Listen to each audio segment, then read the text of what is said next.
Olá pessoal, aqui é o professor Ezequias com mais uma aula sobre cinemática. Hoje, fazendo a nossa última aula sobre cinemática com o assunto de lançamento oblíquo. De novo, esse tipo de lançamento, esse tipo de movimento, ele é uma aplicação tanto do movimento uniformemente variado quanto do movimento uniforme. O que é o lançamento oblíquo? Basicamente, é esse tipo de movimento aqui, onde aparece a figura, o rapaz aqui jogando golfe. Então, qual é a aplicação do lançamento oblíquo no nosso dia a dia? Bem, a gente pode utilizar ele para movimento de um projétil. Então, um perito criminal, que muitas vezes é um físico que está ali por trás, é ele que estuda, através do movimento uniformemente e do movimento uniforme, o lançamento oblíquo dos projéteis de arma no dia a dia. Então, quando um perito criminal vai analisar, vocês já viram muitas vezes, né, o CSI. Então, lá no CSI tem o perito criminal e ele, justamente através desses conhecimentos físicos de movimento uniformemente variado e movimento uniforme, acaba usufruindo desse recurso para analisar esses projéteis de bala e tudo mais. Não só nisso, né, em outras ocasiões também, lançamento de balas de canhão e por aí vai. Até movimentos de golfe, de basquete, são todos lançamentos oblíquos.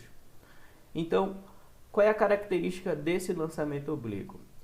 A gente vai ter que analisar ele sempre em duas situações, na vertical e na horizontal. Por quê? Porque como é que essa partícula que a gente vai estar estudando, ela vai se comportar? Na vertical, ela vai estar associada à aceleração da gravidade.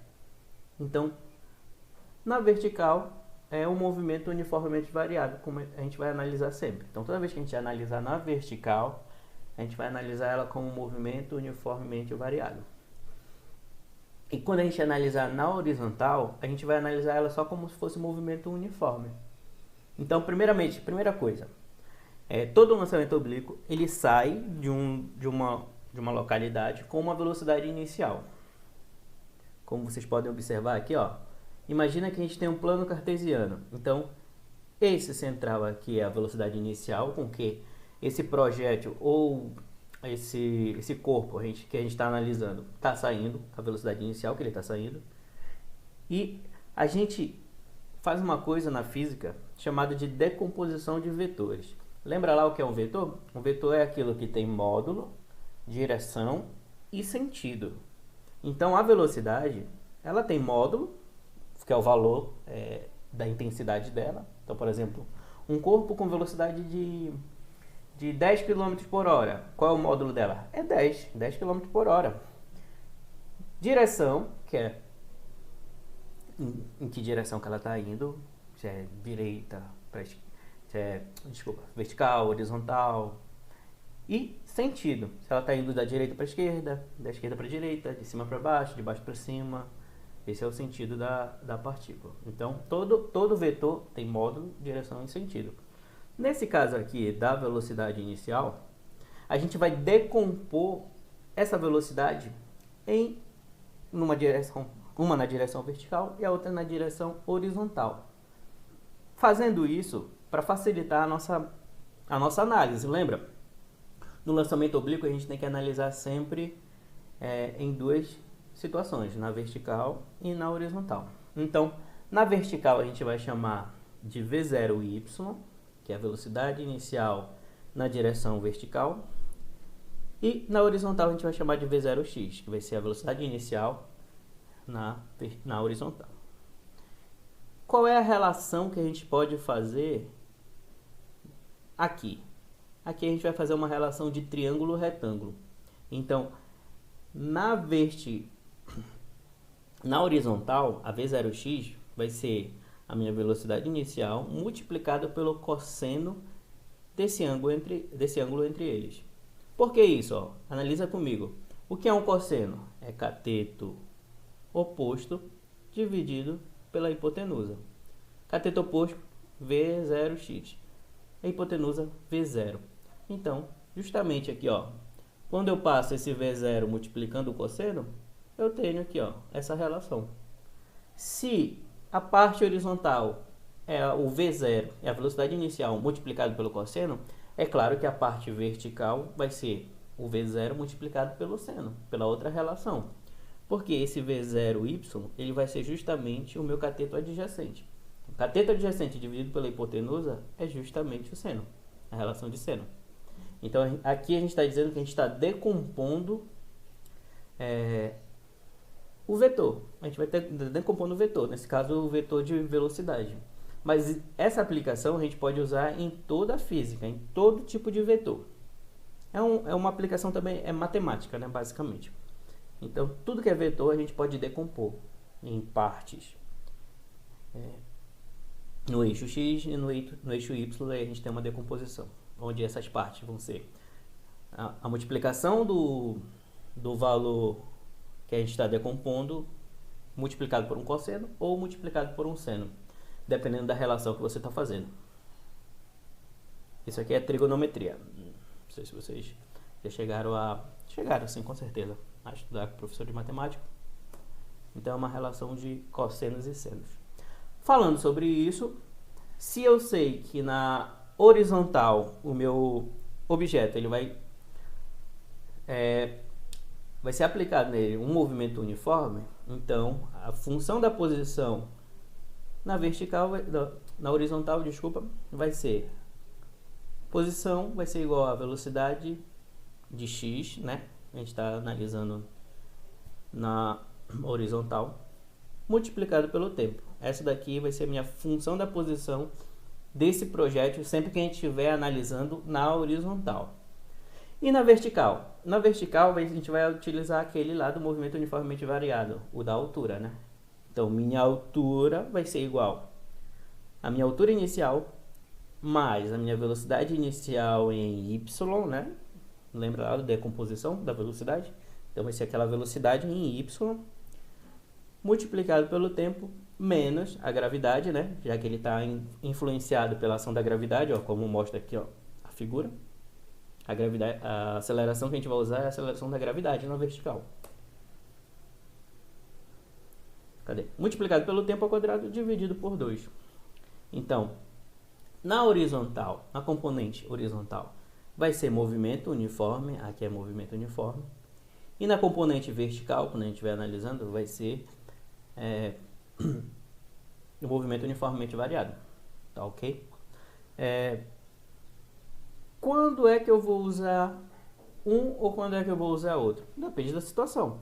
Por exemplo, tem algo no lançamento oblíquo chamado de alcance.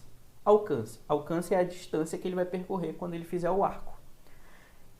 Esse alcance, se você analisar, é uma distância na horizontal. É justamente esse valor aqui, ó. Então, vou ter que usar, quando ele pedir algo na horizontal, vou ter que dar algo na horizontal. Quando ele, por exemplo, pedir altura eu não posso calcular por aqui, porque aqui é um movimento uniforme, e o movimento uniforme é na horizontal. Se ele está pedindo altura, é claro que a gente vai calcular a componente na vertical. Então, eu tenho que usar essa fórmula. Então, está respondida a pergunta de vocês, que vocês fizeram na mente de vocês, que eu já estou vendo no futuro. Então, quando é que a gente usa uma ou quando eu uso outra? Quando as variáveis que eu tiver forem na horizontal, eu uso a fórmula da horizontal, da componente na horizontal. A fórmula da posição pelo tempo na horizontal. Quando as variáveis que forem dadas no problema envolverem uma função da posição envolvendo a altura e tudo mais, eu uso a componente na vertical. Então, é isso. Não tem segredo. Claro, vocês vão ter que analisar cada situação, cada problema. Mas eu vou mostrar exemplos logo mais de como cai isso. E não é complicado. É tudo que vocês já estudaram até agora. Então, não tem segredo. Outra coisa que a gente vai ter aqui é algo chamado de função da velocidade. A função da velocidade a gente vai ter na componente vertical. Então, vai ser uma VY, uma velocidade em Y, que vai ser igual à velocidade inicial em Y, né? Que é aquela decomposição inicial que a gente fez, menos a gravidade multiplicado pelo tempo. Se a gente está analisando na vertical, então a gente tem que usar a gravidade como aceleração. E o sinal negativo, né? Que nem eu expliquei lá na situação em queda livre. É a mesma situação aqui. Certo? E outra coisa, se a gente quiser saber a velocidade de uma partícula em qualquer ponto, se a gente souber a composição dela na vertical e a composição dela na horizontal, que é o Vx e o Vy, basta eu tirar o quadrado delas e tirar a raiz dessas. Da onde vem isso, professor? Que coisa é essa? É justamente daqui, ó. Ó, se você notar, isso daqui, ó, é chamado de triângulo retângulo, onde o V0 é a minha hipotenusa e os catetos são justamente o V0x e o V0y. Lembra lá do teorema de Pitágoras? O quadrado da hipotenusa é igual à soma dos quadrados do cateto. Quem é a hipotenusa? É o valor da velocidade em si, no ponto que a gente está analisando. Quem é o Vx e quem é o Vy? São os catetos. Então, o quadrado da hipotenusa é igual à soma dos quadrados dos catetos. Se eu passar esse quadrado aqui da hipotenusa para o outro lado em forma de raiz, vai ficar desse formato. Então, vem daí, do teorema de Pitágoras. É uma relação que a gente pode estabelecer numa situação que a gente esteja analisando, certo? Aqui eu botei, deixa eu até puxar aqui minha câmera pro cantinho daqui. Pronto, agora fiquei bem aqui para vocês. Esse daqui eu tirei do site Brasil Escola, que é basicamente um mapa mental sobre lançamento oblíquo, que eu botei justamente para auxiliar vocês. Não se preocupem, se vocês entrarem no site Brasil Escola Lançamento Oblíquo, tem esse mapa mental lá para vocês, se vocês quiserem copiar. Ou pausa o vídeo e copia, também não tem problema. Mas tem como salvar e imprimir depois para vocês. Então, o que a gente precisa saber? A gente precisa saber essa relação no triângulo retângulo que eu falei para vocês aqui, que é o que eu falei lá inicialmente, né? A relação de cosseno e seno em relação à velocidade inicial. Ângulos notáveis, isso daqui já é a parte matemática, porque se a gente está trabalhando com senos e cossenos, é claro que a gente precisa saber os principais ângulos para trabalhar. Então, seno de 30 vale quanto? Vale 1 sobre 2. E o cosseno de 30? Raiz de 3 sobre 2. De 45, raiz de 2 sobre 2 e assim sucessivamente. Então, esses são os principais ângulos que geralmente a gente usa, que são chamados de ângulos notáveis, né? Então, se a gente estiver trabalhando aqui com senos e cossenos, a gente vai utilizar esses valores. Tem problemas que já dão esse valor e não precisa, né, a gente gravar, mas para futuramente, né, no caso vocês façam um Enem, esse é algo importante que vocês precisam levar adiante, esses ângulos notáveis. A gente precisa saber também qual é a relação qual é o lançamento que vai ter o maior alcance. Geralmente é o lançamento quando o valor aqui do ângulo é de 45 graus. A gente vai ver por que mais lá na frente, tá? Aqui ele botou algumas relações aqui, ó. O V0 é a velocidade inicial que está saindo aqui do canhão. O Vx é a componente na horizontal, o Vy é a componente na vertical. O ΔS é o alcance, né? Aonde ele vai alcançar, né? Da parte que ele saiu até a parte que ele vai chegar. A distância em metros, né? Que ele alcançou.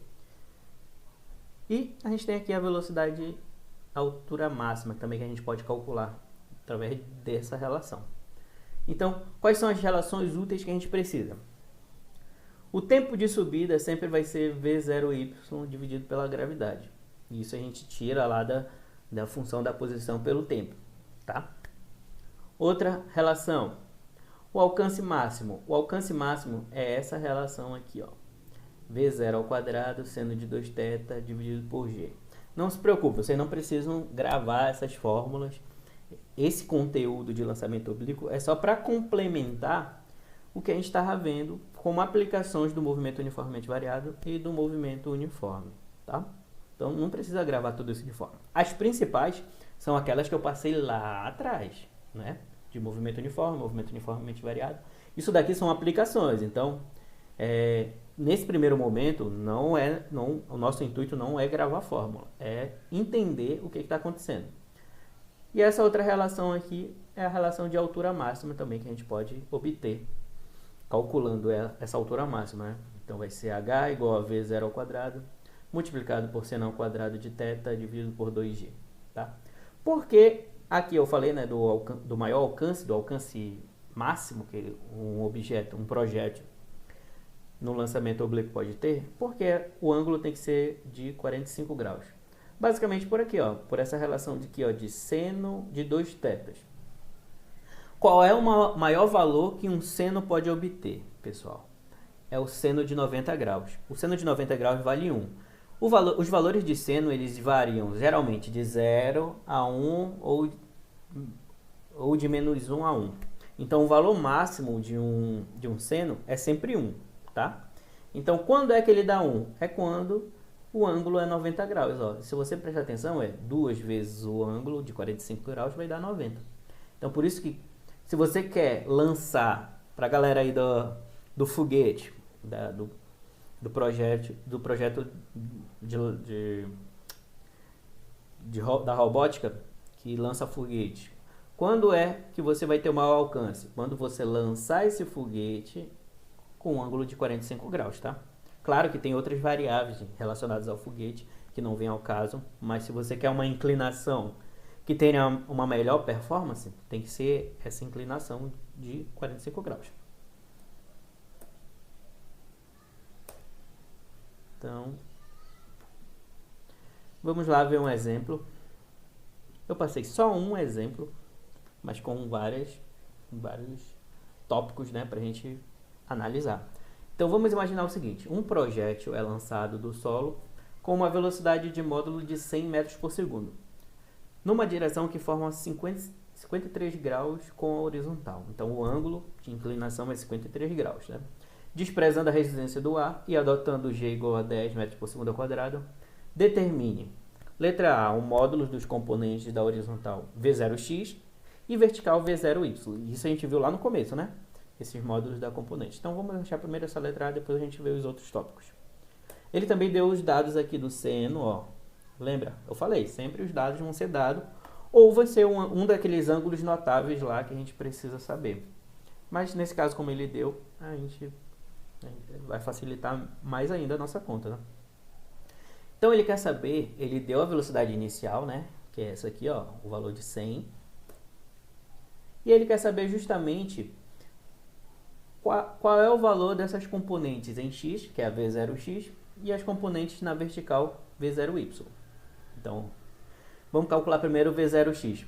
A relação com a horizontal, V0x, da velocidade inicial, vai ser essa. V0x é igual a V0, que é a velocidade inicial, multiplicado pelo cosseno do ângulo. O ângulo é o ângulo de 53 graus, então vai ser V0, que é 100, então substituir aqui, ó, V0 por 100, né, que é a velocidade inicial, multiplicado pelo cosseno de 53. Ele disse que o cosseno de 53, tá aqui, ó, equivale a 0,60. Então, multiplico 100 por 0,60. A minha velocidade na componente na horizontal é 60 metros por segundo. Tá aqui a resposta. Vamos achar agora a componente na vertical. A gente acabou de achar na horizontal, vamos achar na vertical. A relação com a vertical vai ser V0y igual a V0 multiplicado pelo seno desse ângulo. Como eu falei, V0 é igual a 100 e o seno é o seno de 53. Então, botei aqui, ó, 100 multiplicado por seno de 53.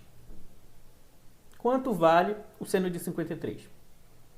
Vale 0,80. Então, eu multiplico 100 por 0,80. Eu vou ter aqui minha velocidade na vertical. Opa, desculpa, na vertical. Então, achei as duas componentes, V0x e V0y, certo?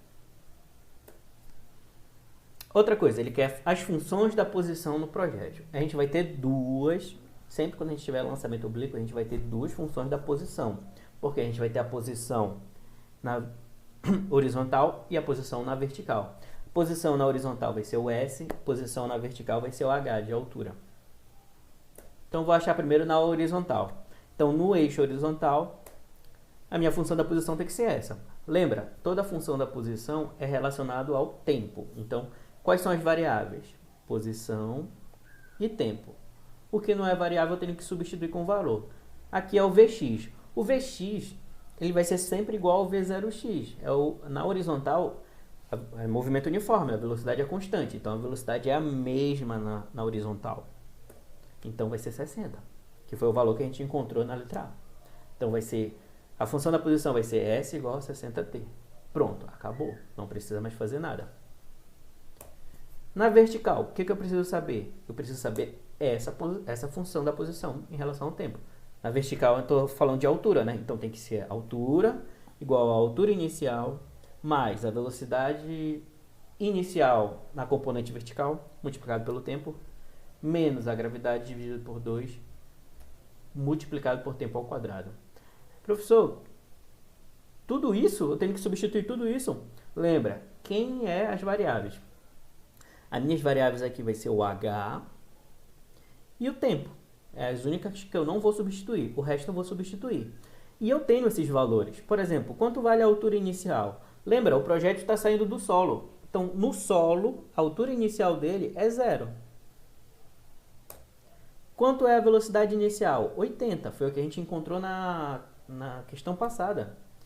80, a velocidade na componente na vertical. E a gravidade, ele disse que é 10. Está aqui, ó. Ele disse que é 10. Fazendo as operações aqui, ó, eu posso simplificar 10 dividindo por 2, que vai dar 5. E esse zero some do problema. Então, fica... A minha função da posição no eixo vertical vai ser h igual a 80t menos 5t ao quadrado. E só. Isso a gente já fez na aula passada em queda livre, tá? Essa parte aqui. A única que foi adicionada foi para relembrar aqui o movimento uniforme, que é essa daqui. Beleza? Vamos continuar. Letra C, ele quer saber a posição do projétil após 3 segundos do lançamento. A gente vai ter duas posições. A gente viu que a gente tem duas funções da posição, então a gente vai ter duas posições aqui. Uma posição de altura e a outra posição de alcance. Após 3 segundos, o meu alcance, o meu S, vai ser 60 multiplicado pelo tempo. Se o tempo é 3, eu substituo por 3. Então, fica 60 multiplicado por 3, que dá 180. Então, na horizontal, ele percorreu 180 metros em 3 segundos. E na vertical, professor? Na vertical, aonde tiver tempo, eu vou substituir aqui também por 3. Então, como é que vai acontecer? Como é que eu calculo essa altura na vertical? No lugar do tempo, eu substituo por 3, vai ficar assim. Meu H, minha altura, vai ser 80 multiplicado por 3, menos 5 multiplicado por 3 ao quadrado. Então, quanto é 3 ao quadrado? É 9. 9 multiplicado por 5 dá 45.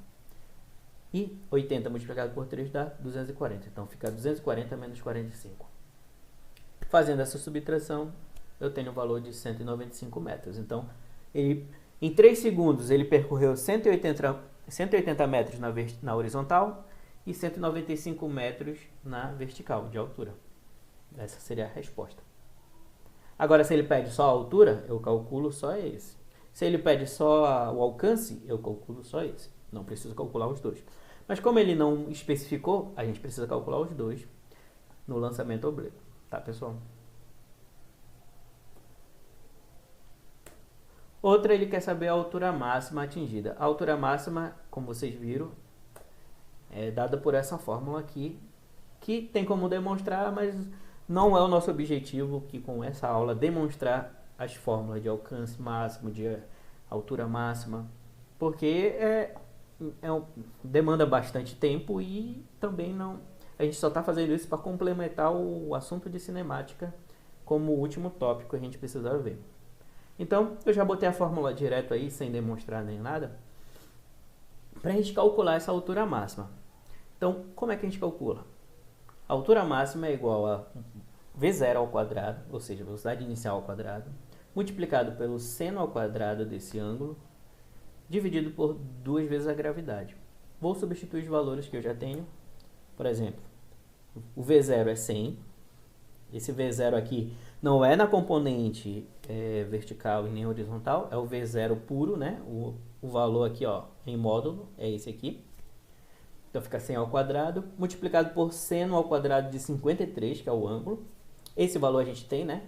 Seno de 53 é 0,80, dividido por 2 vezes a gravidade, que é 10. Então fica 2 vezes 10. Então já botei aqui o valor. Ó, 100 ao quadrado dá 10.000. Multiplicado por 0,8 ao quadrado, que é o seno de 53, tá? Ao quadrado. E embaixo fica dividido por 20, porque 2 vezes 10 é 20. Posso simplificar, né? Esse 20 eu posso dividir por 10.000, vai dar 1.500. E 0,8 ao quadrado é 0,64. Então fica 500 multiplicado por 0,64. Então a altura máxima desse projétil é 500 multiplicado por 0,64, que dá 320. Essa seria a minha altura máxima. Então, o ponto que ele encontra a altura máxima é justamente 320 metros, tá? Letra E, o instante em que o projétil atinge o solo. Essa daí também dá para calcular pela função da posição pelo tempo. Por que eu estou usando a altura? Porque, lembra, ele vai subir e ele vai descer, certo? Então, quando ele vai atingir o solo? Quando ele chegar na altura zero. É esse instante, esse tempo que ele vai atingir o solo. Então, no lugar da altura, eu vou colocar zero.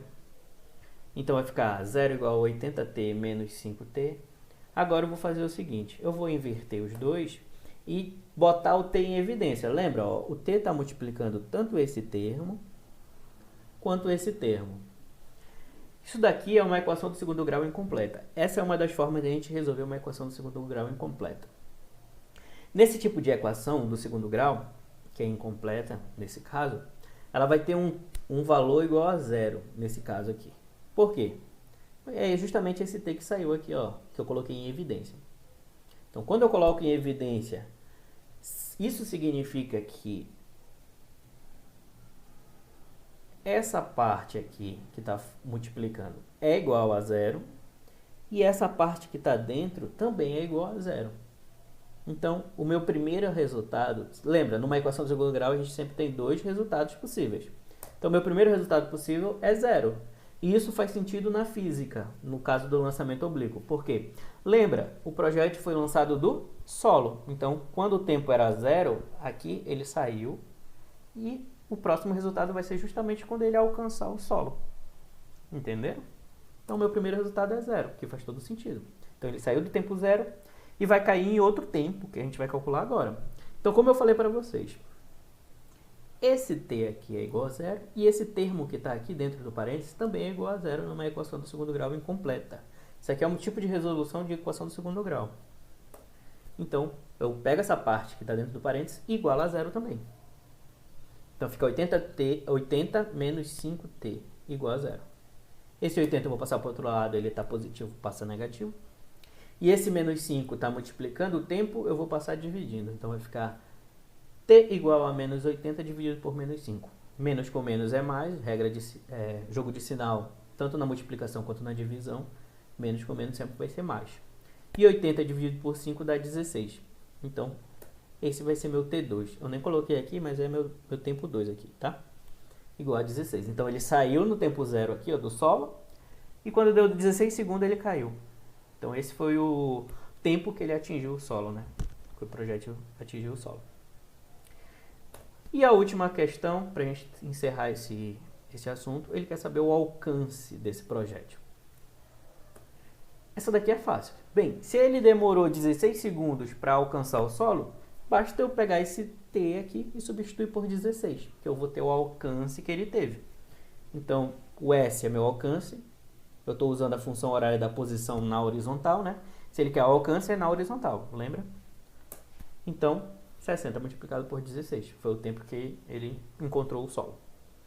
E isso dá 960 metros. Então, meu alcance foi de 960 metros. E aqui a gente encerra o assunto de cinemática com mais uma aplicação desse assunto no dia a dia, que é o lançamento oblíquo, que serve para cálculo de projetos e demais utilidades, né? Como a gente viu no decorrer da aula. E espero que vocês tenham entendido, tá, pessoal? Eu agradeço por terem participado mais uma vez dessa aula e até a próxima.